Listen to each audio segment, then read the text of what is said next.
এবার স্বতন্ত্র প্রার্থী ব্যারিস্টার রুমিন ফারহানা সরাসরি বলেছেন, আওয়ামী লীগ গত 17 বছরে যা করেছে অন্যান্য দল আগামী 100 বছরেও পারে কিনা অসম্ভব।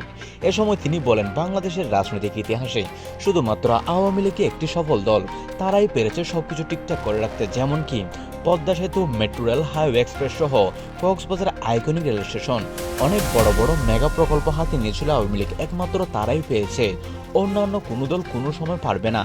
আওয়ামী লীগ গত 17 বছরে যেভাবে বাংলাদেশকে উন্নত দেশ থেকে উন্নতশীল দেশে পরিণত করেছে, অন্যান্য দল তো পারবে না।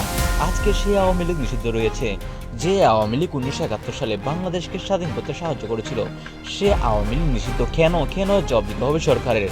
এই সময় তিনি আরো বলেন, বাংলাদেশের রাজনৈতিক ইতিহাসে আওয়ামী লীগের অবশ্যই প্রয়োজন, কারণ গণতন্ত্র টিকিয়ে রাখতে হলে আওয়ামী লীগকে অবশ্যই প্রয়োজন।